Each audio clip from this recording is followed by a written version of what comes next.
also, did you guys get the press release with the names of the victims? So now I want to take the focus off the suspect and put the focus on the victims.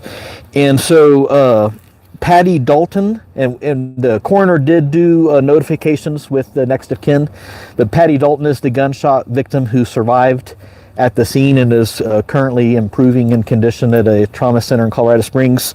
Her husband, James Dalton, age 58, was deceased.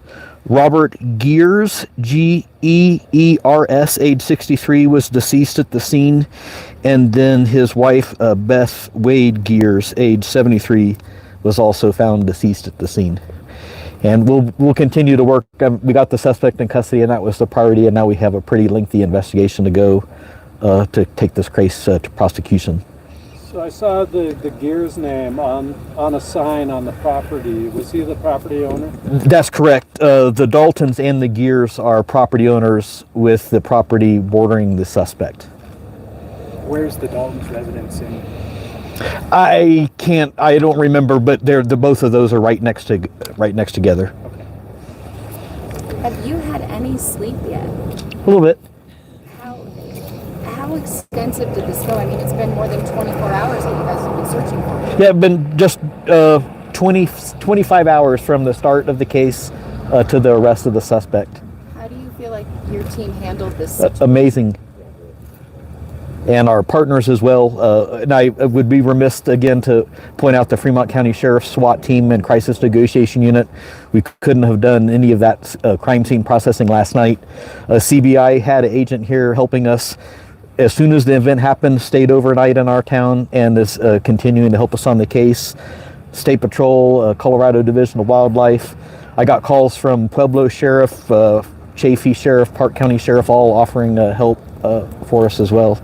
So I'm just happy to get here.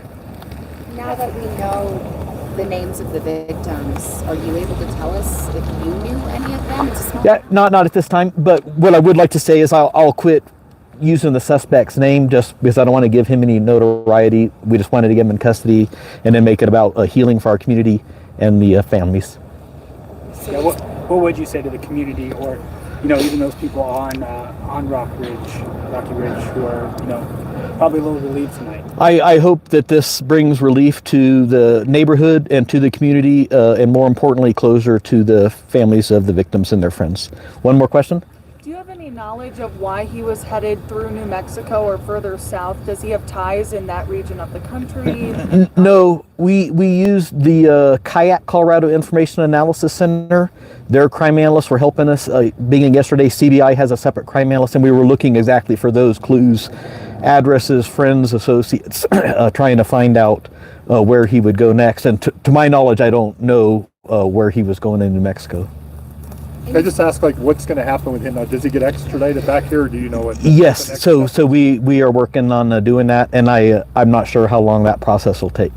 And I mentioned before, he won't be housed in our county jail. He'll be housed in a different county jail. Do you know where he'll be kept tonight? Somewhere in New Mexico? Probably in New Mexico. And again, and I'm not familiar with the exact area. The closest town I recognized was Albuquerque, so it's somewhere in that Albuquerque area. Okay, thank you. Thank you, guys. The next step for the community was healing. What's that process going to look like?